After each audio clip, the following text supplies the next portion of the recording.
Captain Jake Morrison stood on the bridge of his ship, watching the stars through the wide windows. The New Frontier was a big ship, built for exploring space far from Earth. Jake had been captain for 5 years now, and he loved his job. Space was full of wonders, and every day brought something new. "Captain," called out his communications officer, Katie Sullivan. She was young, but very good at her job. "I'm getting a strange signal. It's not from any human ship." Jake walked over to her station. "What kind of signal?" "It's a distress call, sir. But it's in a language I've never heard before." Katie's fingers moved quickly over her controls. "The computer is trying to translate it now." The bridge became quiet. Everyone stopped what they were doing to listen. Finding alien signals was rare, and distress calls were serious business. Jake's crew knew that someone out there might need help. After a few minutes, the computer finished its work. A voice came through the speakers, speaking in clear English now. But the voice sounded different from any human voice. It was musical, almost like singing. "To any who can hear this message," the voice began, "we are the Zelani Federation. Our worlds are in great danger. We send this plea to all peaceful beings in the galaxy. Please, if you can help us, we beg you to respond." Jake felt his heart beat faster. This was the first time anyone had heard from the Zelani. He had read reports about them in the databases. They were supposed to be a peaceful group of alien species who lived far away in space. "Keep recording everything," Jake told Katie, "and send a copy of this message to Earth immediately." The alien voice continued. "A powerful enemy called the Hegemony has given us 30 days to surrender our worlds. They want all our planets and all our people to serve them. If we refuse, they promise to destroy us completely."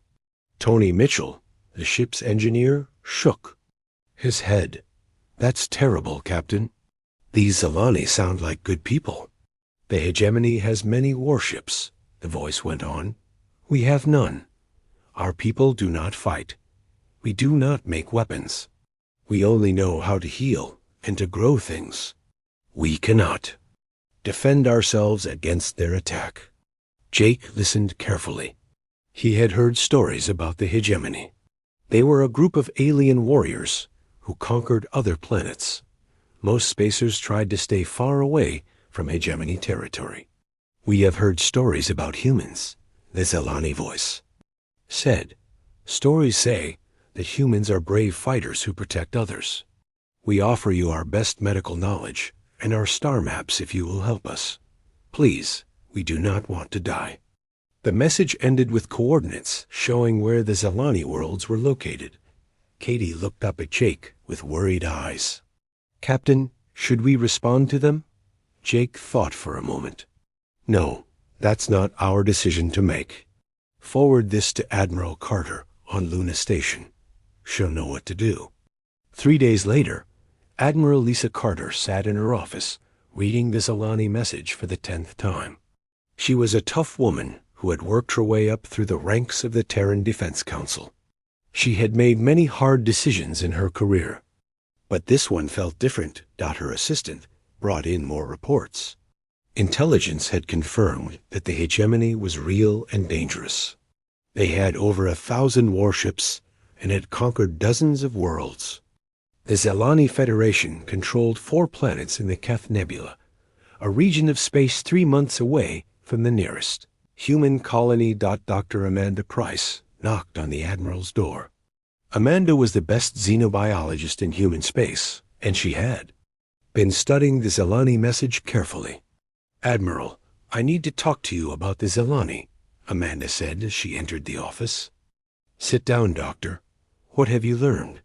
Amanda pulled out her datapad. "The Zelani are completely peaceful, Admiral.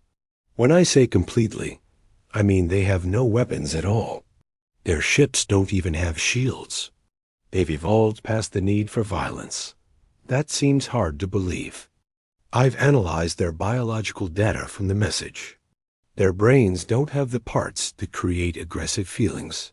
They literally cannot fight even to save their own lives. Admiral Carter felt a chill run down her spine. So if the hegemony attacks them ... it will be a massacre. The Zelani will die without ever fighting back. The next day, the Terran Defense Council met to discuss the Zelani request. 12 counselors sat around a large table, representing all the human colonies and Earth itself. Counselor Richard Stone spoke first. We cannot get involved in this conflict. The hegemony is too far away and too powerful. We would be risking human lives for aliens we've never even met. Counselor Helen Brooks disagreed. But Admiral, these Zelani are asking for our help. They're going to be killed if we do nothing. That's not our problem, Stone replied. Humanity has enough troubles managing our own territory. We have raiders attacking our outer colonies and trade disputes with the Centauri Republic. We can't spare ships for a war 3 months away. Dr. Price stood up to address the council. Counselors, you need to understand what the Zelani are offering us. Their medical technology is centuries ahead of ours. They can cure diseases we can't even treat. And their star maps show safe routes through dangerous parts of space. It doesn't matter what they're offering, Stone said firmly. We'd have to send hundreds of ships to fight the hegemony. Even if we won, which is doubtful, we'd lose thousands of human lives. I won't support that. Admiral Carter presented the military analysis. Our intelligence suggests the hegemony has numerical superiority in that region. A direct confrontation would indeed be costly. The debate went on for hours. Some counselors wanted to help the Zelani. Others worried about the risks to humanity. In the end, they voted 8-4 against sending military aid. The decision is made, announced Council President William Clark. We will not send military assistance to the Zelani Federation. This meeting is closed. Dr. Price felt sick as she left the council chamber. She had tried her best to convince them, but it wasn't enough.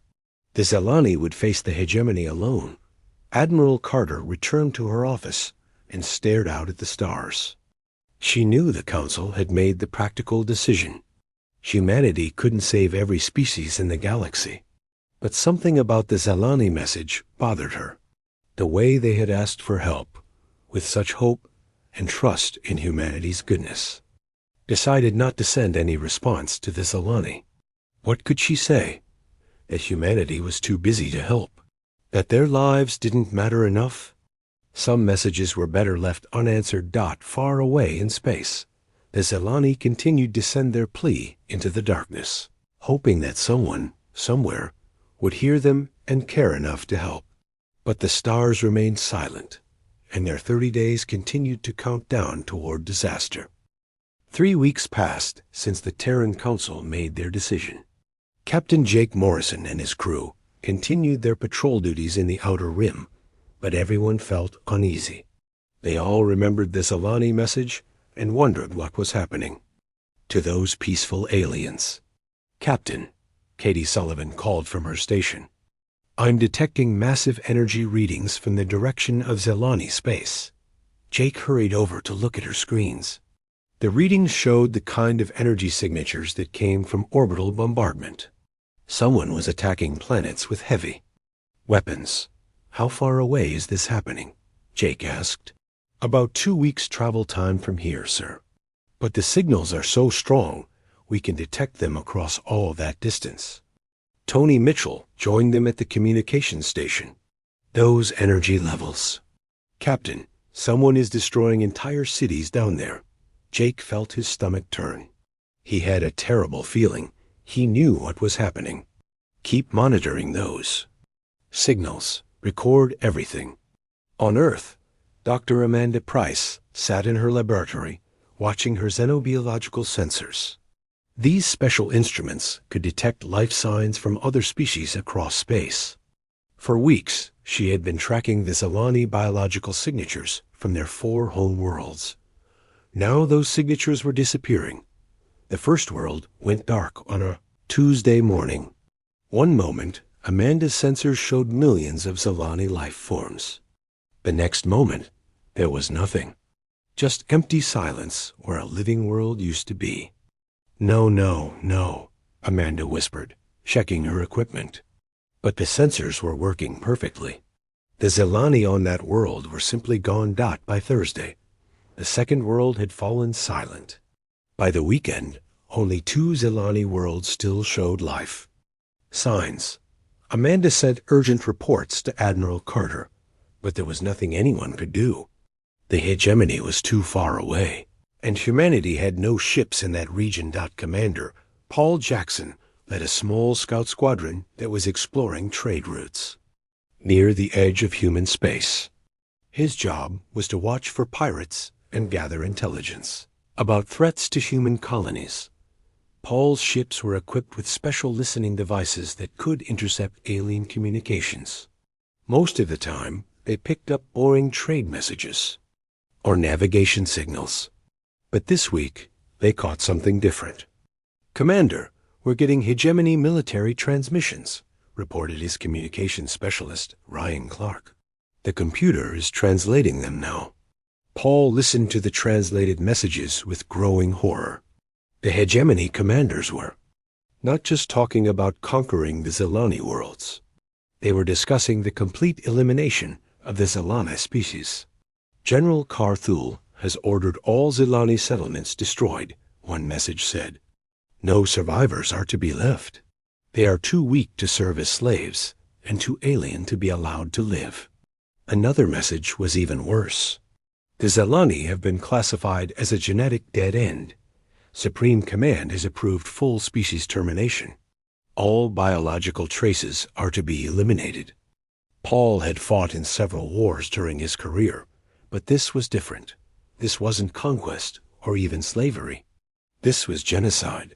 "Sir," Ryan said quietly, "there's more. They're talking about their next target." Paul's blood went cold as he listened to the next set of intercepted messages. The hegemony was already planning their next campaign. They had identified humanity as a growing threat that needed to be eliminated before it became too powerful. "The humans have been expanding too quickly," one hegemony general said. "Our intelligence shows they have strong military capabilities. If we wait too long, they may become impossible to defeat." Another voice replied, "Then we attack them next. After we finish with the Zelani, we move against the human colonies in the Centauri system." Paul immediately sent these intercepted messages to Admiral Carter through secure channels. Humanity needed to know that they were already on the hegemonies. Target list. Admiral Carter received Paul's intelligence report while she was eating lunch in her office. She nearly choked on her food when she read what the hegemony was planning. She called for an emergency council meeting that afternoon. When the counselors arrived, she showed them the intercepted communications. "The hegemony isn't just attacking. The Zelani," she explained. "They're planning to attack us next. This isn't some distant conflict anymore. This is about human survival." Counselor Richard Stone read the intelligence reports with a pale face. "Are we sure these translations are accurate?" "Commander Jackson's team has the best translation computers in the fleet," Admiral Carter replied. "And the messages are quite clear. The hegemony sees humanity as a threat that must be eliminated." Counselor Helen Brooks spoke up. "So now do we help the Zelani?" "It may be too late for that," Admiral Carter said sadly. "Dr. Price's reports show that 2 Zelani worlds have already gone silent. We estimate that millions of Zelani have been killed." The council chamber became very quiet. Everyone was thinking about the peaceful aliens who had asked for help and been turned away. "How long before the hegemony could reach our colonies?" asked Counselor Brooks. "If they finish with the Zelani quickly, they could be at Centauri Prime." "In 6 months," Admiral Carter answered. "Maybe less if they send a fast attack force." Meanwhile, Dr. Price continued her vigil in her laboratory.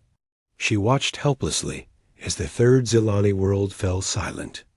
Only one world remained, and the life signs they were getting weaker every hour. She thought about the Zelani message, about how they had trusted humanity to help them. These peaceful beings had reached out across space, believing that humans would care about their suffering. Instead, humanity had chosen to protect itself and let the Zelani face genocide alone. On his ship, Captain Morrison received updates from Earth about the hegemony intelligence. He called his senior officers together to discuss what they had learned. So, the hegemony is planning to attack human space after they finish killing the Zelani, said Tony Mitchell. What are we going to do about it? Our orders are to continue patrol duties, Jake replied, but I don't like this situation. We're just sitting here while an entire species gets wiped out. Katie Sullivan looked at the star charts. Captain, we could reach Zelani space in about 10 days if we pushed the engines hard. What could one ship do against the entire hegemony fleet? Asked Tony. Maybe nothing, Jake admitted. But at least we'd be trying to help. The crew of the New Frontier wasn't the only one feeling frustrated. Across human space, military personnel were reading the reports about the Zelani genocide and feeling angry about their government's decision. Lieutenant Sarah Carter, Admiral Carter's daughter, served on a destroyer in the outer colonies. She sent a personal message to her mother that expressed the feelings of many young officers. Mom, the whole fleet is talking about the Zelani situation. Everyone wants to know why we're not helping them. These aliens asked us for help, and we said no. Now they're being murdered while we sit here and do nothing. How is that the human way? Admiral Carter read her daughter's message and felt her heart break a little. Sarah was right. This wasn't the human way. Humanity had always been willing to fight for others, to protect the weak and stand up to bullies. But now, when it mattered most, they had chosen safety over honor. The final blow came on a Friday evening. Dr. Price was working late in her laboratory when her sensors detected the last Zelani transmission ever sent. It was weak and broken, coming from the final surviving world. The computer translated it slowly, and Amanda listened with tears in her eyes. To the humans who received our message, the dying voice said, we understand why you could not help us.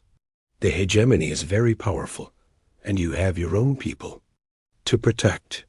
We do not blame you for choosing your families over strangers. The voice paused, and Amanda could hear explosions in the background. We want you to know that we forgive you.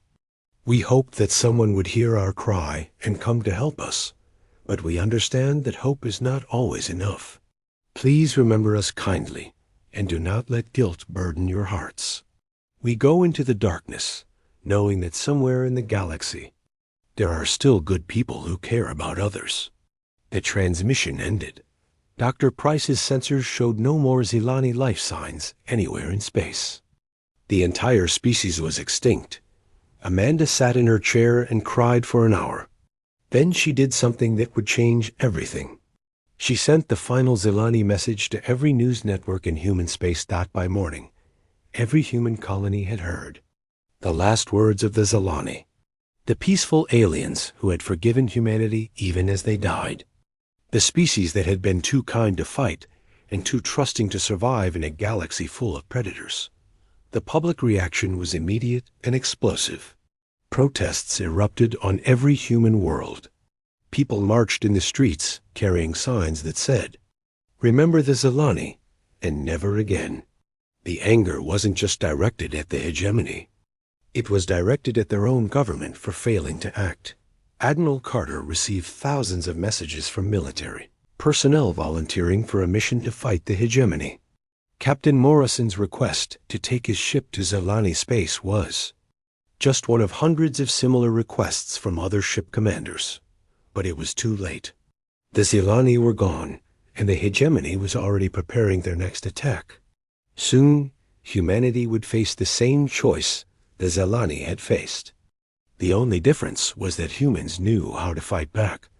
The question was whether they would have the chance to do so before the hegemony's overwhelming force reached their worlds. The news of the Zelani extinction spread through human space like wildfire. On every planet and every space station, people watched the recordings of the final Zelani message. The peaceful aliens who had forgiven humanity even as they died alone. In the darkness, Captain Jake Morrison stood on his bridge, watching his crew react to the terrible news. Tony Mitchell had thrown his wrench across the engine room when he learned what happened. Katie Sullivan sat at her station with tears running down her face. The whole ship felt heavy with anger and sadness. "Captain," Katie said quietly, "we could have saved them. If we had left 3 weeks ago, we could have been there in time." Jake knew she was right. One human ship might not have stopped the hegemony, but they could have tried. They could have stood with the Zelani instead of letting them face death alone. "I want to request permission to go to Zelani space," Jake told his crew. "I know it's too late to save them, but maybe we can learn something that will help us fight the hegemony." His entire crew volunteered immediately. Every single person on the new frontier wanted to make the hegemony pay for what they had done. On Earth, Dr. Amanda Price was getting no sleep. She spent every hour analyzing the data from the Zelani messages, trying to understand what humanity had lost. What she discovered made the tragedy even worse. "Admiral," she said during an emergency. Meeting with Admiral Carter, the Zelani weren't just asking for military help. They were offering us something incredible. Admiral Carter looked tired. She had been dealing with angry politicians and furious military officers for days. "What do you mean?" "Hidden in their final transmissions, I found references to something called the Archive of Torval. It's located on their sacred moon. The Zelani kept records of dozens of extinct civilizations there, along with advanced technologies that could have changed everything." Amanda pulled up her analysis on the main screen. Star drive technology that could cut travel time in half. Medical treatments that could extend human life by centuries. Defensive systems that could protect entire planets from attack. "And now the hegemony has all of it," Admiral Carter said grimly. "That's not the worst part. According to the data, the hegemony has been doing this for hundreds of years. The Zelani weren't their first victims. They've been systematically destroying peaceful civilizations and stealing their technology." Dr. Price showed Admiral Carter a list of extinct species. The Kelani, who could grow food on any planet. The Morvik, who had mastered clean energy. The Thirani, who could terraform dead worlds. All gone. All killed by the hegemony. "Admiral," Carter felt sick. "How many species have they destroyed?" "At least 30 that we know of. Maybe more. And now they're stronger than ever, equipped with technology from all their victims." The revelation hit Admiral Carter like a punch to the stomach. The hegemony wasn't just another aggressive empire. They were cosmic predators who hunted down peaceful species and consumed their knowledge. Meanwhile, Commander Paul Jackson and his scout squadron continued intercepting hegemony communications. What they heard next changed everything. "Commander," Ryan Clark called out with excitement, "you need to hear this. The hegemony is having problems." Paul listened to the translated messages. Hegemony commanders were reporting that some of their ships had been damaged while taking control of the Zelani archive. Apparently, the peaceful aliens had built some kind of defense system around their sacred moon. More importantly, the hegemony. Advanced scouts were reporting their findings about human space. They had been watching human colonies for months, studying human military capabilities. "The humans are more dangerous than we thought," one scout reported.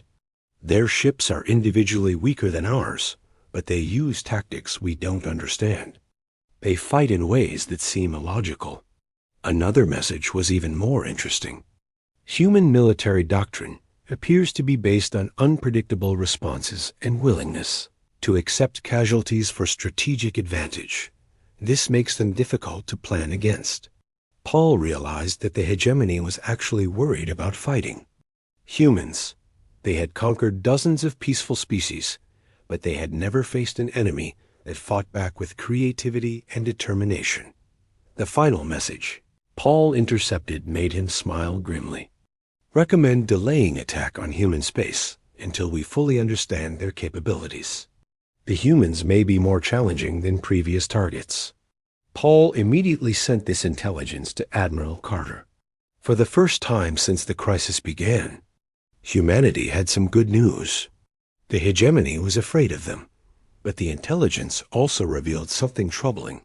Hegemony scouts were already positioned near human colonies, watching and planning. The attack could come at any time. Admiral Carter called another emergency council meeting. This time, the political situation had changed completely. The public outrage over the Zelani genocide had forced several councilors to change their positions. The people are demanding action, Councilor Helen Brooks reported. Every colony government has passed resolutions calling for military response against the hegemony. Even Councilor Richard Stone looked shaken. Admiral, I've received over 10,000 messages from my constituents. They're calling me a coward for not helping the Zelani. Admiral Carter presented the new intelligence. The hegemony is planning to attack us anyway. We can either wait for them to choose the time and place, or we can act first. But we still don't have enough ships to fight their entire fleet, Stone protested. Maybe we don't need to fight their entire fleet, Admiral Carter replied. Commander Jackson's intelligence suggests they're worried about our fighting capabilities. If we hit them hard and fast, we might be able to disrupt their plans. Dr. Price stood up to address the council. There's something else to consider. The hegemony has the Zelani archive now. Every day we wait, they learn more about advanced technologies. If we're going to fight them, we need to do it before they become unstoppable. The debate was shorter this time. The councilors knew that public opinion had turned completely against them. More importantly, they knew that the hegemony was coming, whether humanity fought back or not. The vote was 11-1 in favor of military action. Only Councilor Stone voted against it, and even he looked relieved that the decision had been made. Admiral Carter immediately activated emergency war powers. This special authority allowed her to mobilize every military resource in human space without waiting for political approval. The response was overwhelming. Within hours, ship commanders from across human territory were volunteering for the mission. Captain Morrison's request was approved, along with hundreds of others. But this wasn't just about military ships. Human industrial capacity began converting to war production immediately. Shipyards that built cargo vessels started building warships. Factories that made civilian electronics began producing weapons and sensors. Colonel Alex Thompson was put in charge of the crash program to build new warships. We're going to build them fast and build them tough, he announced to his team. The hegemony thinks they know how humans fight. Let's show them they're wrong. Engineer Maria Rodriguez led the design team for the new Phoenix-class battleships. These ships were specifically created to fight the hegemony, using everything humanity had learned from studying the wreckage of Zelani vessels. The hegemony relies on overwhelming firepower, Maria explained to her team. So we're going to build ships that can take a beating and keep fighting. We're also going to make them fast and unpredictable. Within 2 weeks, the first Phoenix-class ships were rolling out of the shipyards. They weren't as heavily armed as hegemony vessels, but they were designed for the kind of flexible tactics that made human military strategy so effective. Dr. Price joined the military expedition as chief xenobiologist. Her mission was to recover whatever remained of Zelani culture and to study the archive technologies that the hegemony had captured. I failed the Zelani once, she told Admiral Carter. I'm not going to fail them again. Even if they're gone, their knowledge and their memory deserve to be preserved.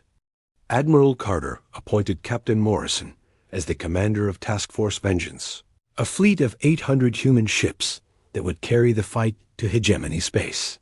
It was the largest military force humanity had ever assembled. As the fleet prepared to launch, Admiral Carter sent a message to all the ship commanders. "We're not just fighting for humanity," she said. "We're fighting for every peaceful species the hegemony has destroyed. We're fighting for the Zilani, who trusted us and died alone. We're fighting to make sure this never happens again." The message was broadcast throughout human space. People gathered in public squares to watch the fleet launch. Children held signs saying, "Remember the Zilani." Veterans of old wars came out of retirement to serve on the ships. Humanity was going to war, and this time they were fighting not just for themselves, but for justice. The hegemony had made a terrible mistake when they ignored humanity's plea for the Zilani. They were about to learn what happened when humans finally decided to roar back. Captain Morrison stood on his bridge as the new frontier joined the massive fleet heading toward hegemony space. Around him, 800 human ships prepared to show the galaxy that some things were worth fighting for, even if you arrived too late to save those you came to protect. The hegemony had killed the Zilani, but they had also awakened. Task Force Vengeance moved through space like nothing the galaxy had ever seen before. 800 human ships flying in perfect formation, each one burning with the anger of an entire species that had watched innocents die while they did nothing. Captain Jake Morrison commanded the lead squadron from his bridge on the new frontier. Around him, his crew worked with deadly efficiency. They had spent weeks preparing for this mission, studying everything they knew about hegemony tactics and technology. Captain Katie Sullivan reported from her station. "We're receiving updates from the scout ships. They found the first hegemony outpost." Jake looked at the tactical display. The hegemony had built a supply base in the Torval system, using it to support their operations in Zilani space. Intelligence suggested it was guarded by about 50 warships. "Send word to Admiral Carter," Jake ordered. "We've found our first target." Admiral Carter received the message aboard her flagship, the massive battleship Righteous Fury. She had named the ship herself, wanting the hegemony to know exactly why humanity had come to fight them. "All ships, this is Admiral Carter," she announced over the fleet communications. "We're going to hit the Torval outpost hard and fast. This is our chance to show the hegemony what happens when they murder peaceful species." The attack plan was simple but effective. Commander Lisa Evans would lead the first wave with 50 Phoenix-class destroyers. Their job was to break through the hegemony defense perimeter and create chaos. Then Captain Morrison's squadron would follow up with the heavy assault. As the human fleet approached Torval, the hegemony defenders scrambled to respond. They had been expecting human ships eventually, but not this many and not this soon. "Unknown vessels, you are entering hegemony space without permission," came the transmission from the hegemony base commander. "Withdraw immediately or be destroyed." Admiral Carter herself responded. "This is Admiral Lisa Carter of the Terran Defense Force. We are here to make you pay for the genocide of the Zilani Federation.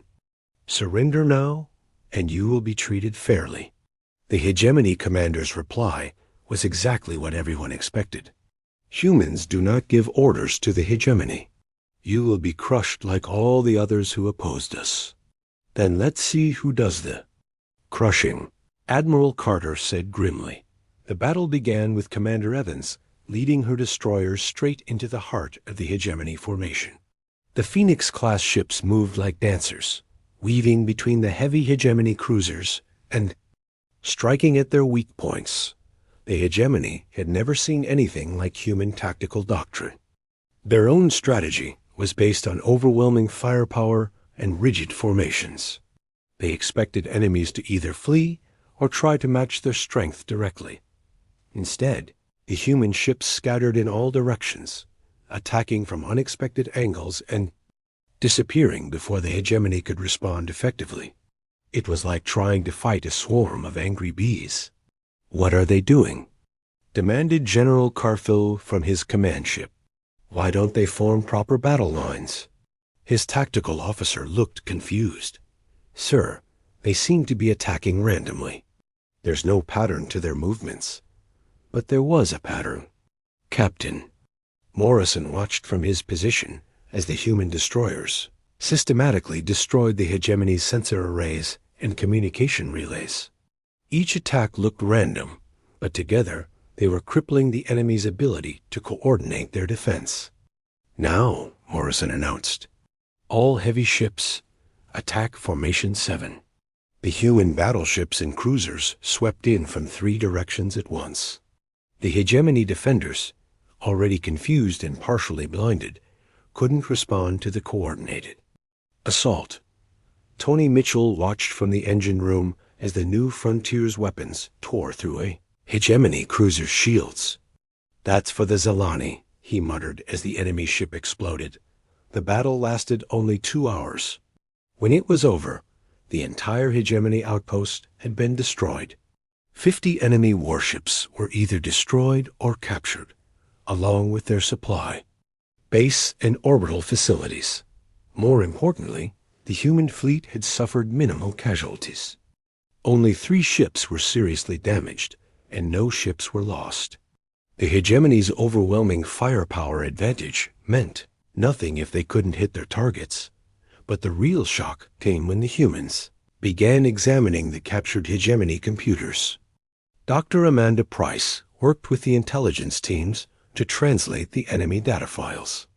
"Admiral," she reported with excitement, "we found detailed information about the Zalani archive. The hegemony has been trying to unlock its technologies, but they're having trouble." "What kind of trouble?" Admiral Carter asked. "The Zalani built safeguards into their archive.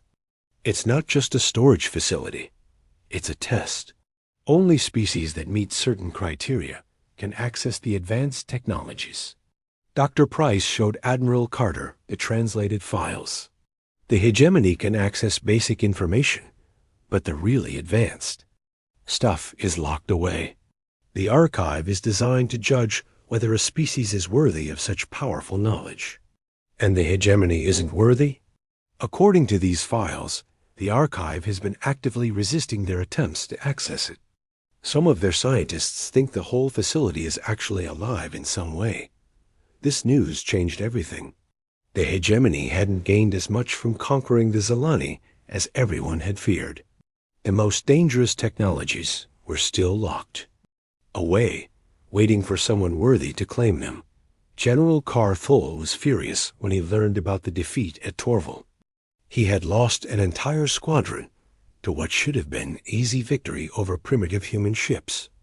How did this happen? He demanded of his surviving commanders. "The humans fight like nothing we've ever encountered," reported Captain Vextar, who had escaped the battle in a damaged cruiser. "They don't follow any logical tactical doctrine. Their ships move independently, but somehow coordinate their attacks perfectly. They're just humans," Carthel snarled. "We've conquered dozens of species stronger than them. With respect, General, those other species fought the way we expected them to. The humans fight like they're insane. They take risks that no rational commander would accept." Carthel studied the battle reports from Torval. The humans had indeed used tactics that seemed suicidal. They had sent small, fast ships directly into the teeth of hegemony firepower, accepting heavy damage to create opportunities for their larger vessels. But somehow it had worked. The humans had turned what should have been a massacre into a complete victory. "Send word to all commanders," Carthel ordered. "The humans are more dangerous than we thought. We need new tactics to deal with them." Meanwhile, the human fleet continued its advance into hegemony space. Captain Morrison's ships scouted ahead, looking for more targets and gathering intelligence about enemy positions. What they found was disturbing. The hegemony had built a network of military bases throughout the region, each one designed to support their campaigns of conquest. The scope of their operation was much larger than anyone had realized. "They're not just random raiders," Morrison reported to Admiral Carter. "This is an organized program of genocide. They've been planning the systematic elimination of peaceful species for decades." The evidence was overwhelming. Captured hegemony files showed detailed studies of dozens of species, identifying which ones were too peaceful to resist and which. Technologies they possessed that would be useful to steal. The Zelani had just been the latest victims in a long campaign of cosmic murder. Dr. Price studied the files with growing horror. "Admiral, according to these records, the hegemony has a list of future targets, species they plan to attack over the next 50 years. Are humans on that list?" "We're at the top of it, but not for conquest. For complete elimination. The hegemony has classified humanity as too dangerous to be allowed to exist."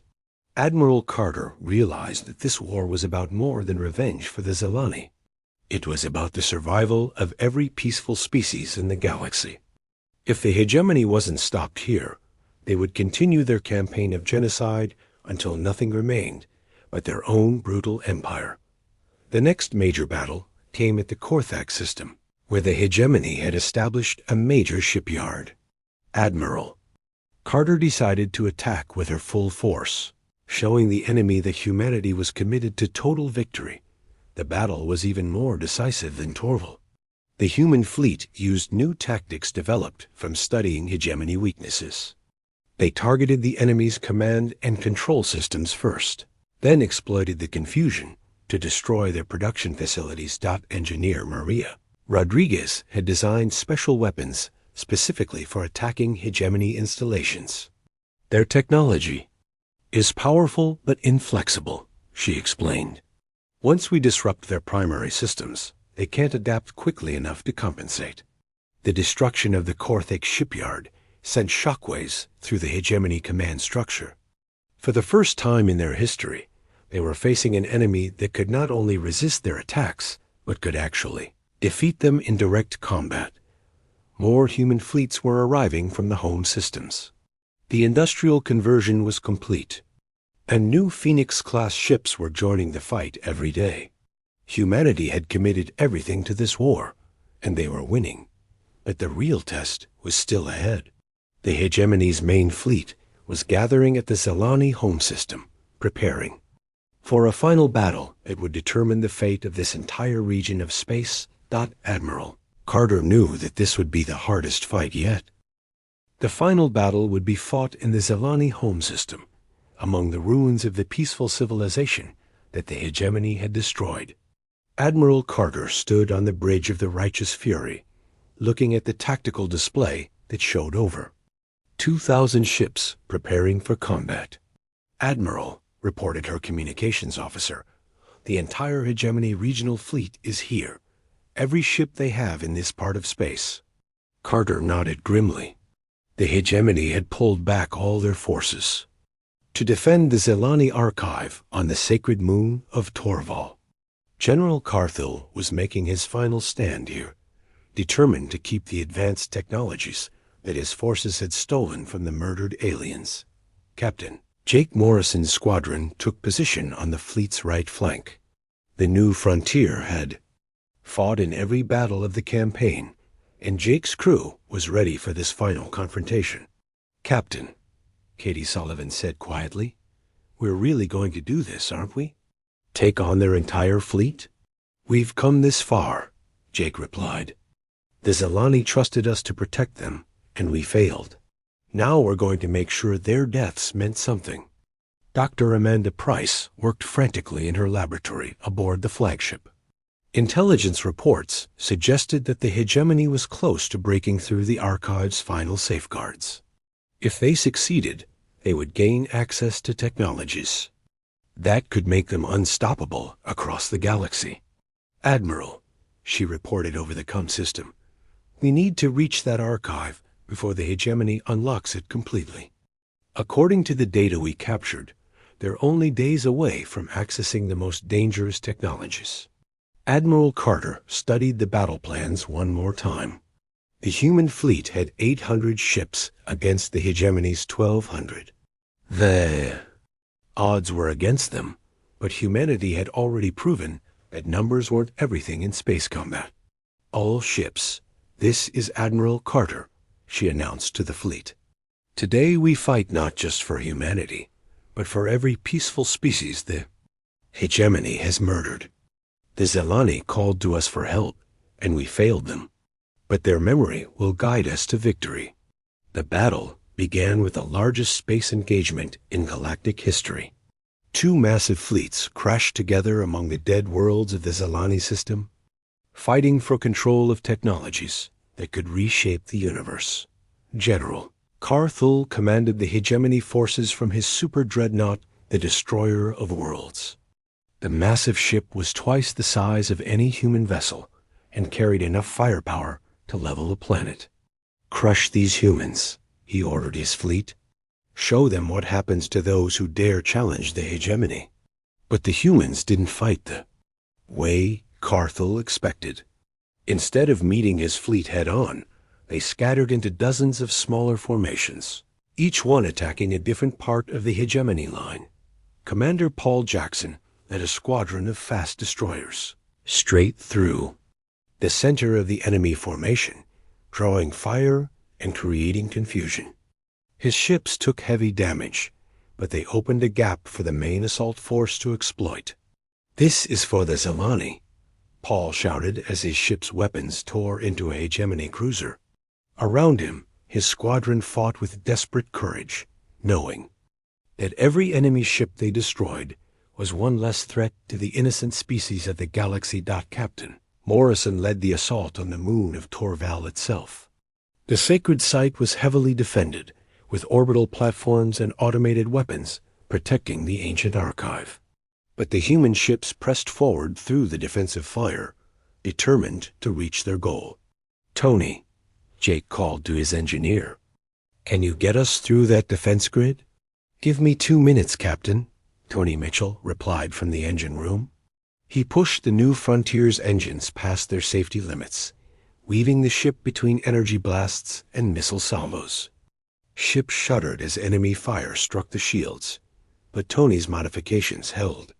The New Frontier broke through the orbital defenses and began its approach to the moon's surface. Meanwhile, the main battle raged across the entire star system. Human ships darted and weaved between the massive hegemony dreadnoughts, striking at weak points and disappearing before the enemy could respond effectively. Engineer Maria Rodriguez had designed the Phoenix-class ships specifically for this kind of fighting. They couldn't match the raw firepower of hegemony vessels, but they were faster and more maneuverable than anything the enemy had ever faced. "Their big ships are like trying to swat flies with a hammer," Maria explained to her team as they watched the battle from the flagship's engineering section. "They're powerful, but they can't hit what they can't catch." The turning point came when Dr. Price made a crucial discovery about the Zelani archive. Hidden in the hegemony's own research files, she found the key to unlocking the ancient facility's defenses. "Admiral," she called excitedly, "the archive isn't just a storage facility, it's a weapon. The Zelani built it to defend against exactly this kind of attack." "What do you mean?" "If we can activate the defense protocols, the archive will turn the moon itself into a massive disruption field. It will disable every hegemony ship in the system." Admiral Carter immediately sent the activation codes to Captain Morrison's team on the surface. If they could reach the archive's control center, they could end the battle in one stroke. Morrison and his Marines fought their way through the underground passages of the Zelani archive. The ancient halls were filled with the records and memories of dozens of extinct civilizations, all preserved by the peaceful aliens who had died protecting this knowledge. "Captain," called Sergeant Lisa Evans as she cleared another room of hegemony defenders, "the control center is just ahead." But General Carthul had realized what the humans were trying to do.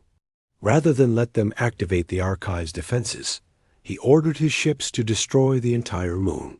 "If we cannot have the archive, then no one will," he declared.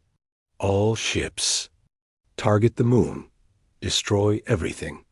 The massive hegemony fleet turned its weapons on Torval, preparing to obliterate the sacred site rather than let it fall into human hands. But Admiral Carter was ready for this. "All ships, protect the moon," she ordered. "Everything we have, throw it at their fleet." The human ships threw themselves between the hegemony fleet and the moon, absorbing terrible damage to protect the ancient archive. Ships exploded and burned as they shielded the sacred site from destruction. Commander Jackson's ship was hit by 3 heavy plasma bolts and began to break apart. But he kept fighting, using his dying vessel to ram a hegemony cruiser and take it out of the battle. "Tell my family I died fighting for something that mattered," he transmitted as his ship exploded in the archive's control center. Captain Morrison and Dr. Price worked desperately to activate the ancient Zalani defenses. The facility systems were incredibly advanced, but they were also designed to be operated only by beings who met certain moral criteria. "It's testing us," Dr. Price realized as she studied the alien interface. "The archive wants to know if we're worthy of its power." "Then let's show it who we are," Morrison replied. He placed his hand on the control interface and spoke directly to the ancient system. "We are human," he said simply. "We failed the Zalani when they needed us most. We let them die alone while we protected ourselves. But we came here to make things right. We came to ensure that their sacrifice was not meaningless." The archive responded. Ancient systems that had slept for centuries came to life, and a wave of energy spread out from the moon across the entire star system. Every hegemony ship suddenly found their weapons and engines failing. The disruption field didn't destroy them, but it left them helpless and drifting in space. General Carthol watched in horror as his mighty fleet was reduced to floating debris. "What have you done?" he demanded as human ships moved in to capture his disabled vessels. "We've given the galaxy back its future," Admiral Carter replied as Marine teams boarded the hegemony ships. "And we've made sure the Zalani's sacrifice will save other innocent species." The battle was over. The hegemony's regional fleet was captured or destroyed, and their campaign of genocide had been ended. But the real victory was yet to come. Dr. Price spent weeks studying the Zalani archive with teams of human scientists. What they found was beyond anything they had imagined. The peaceful aliens had not just preserved the knowledge of extinct civilizations. They had created a test to determine which species deserved access to truly advanced technologies. "The archive has been waiting for someone like us," Dr. Price explained to Admiral Carter. "Not someone perfect, but someone willing to admit their mistakes and fight to make things right." The technologies in the archive were shared freely among all the surviving species in the region. Medical advances that could cure any disease, star drives that could cross the galaxy in days, defensive systems that could protect entire worlds from attack. But most importantly, the archive contained something else: the cultural memories of all the species the hegemony had destroyed.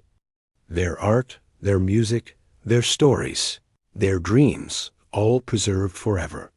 Admiral Carter established the Zalani Memorial Archive, ensuring that the peaceful aliens and all the other victims of hegemony genocide would be remembered for all time. Dr. Price became the archive's first keeper, dedicating her life to preserving the memory of those whose pleas had gone unheard. The captured hegemony forces were tried for genocide and crimes against peaceful species.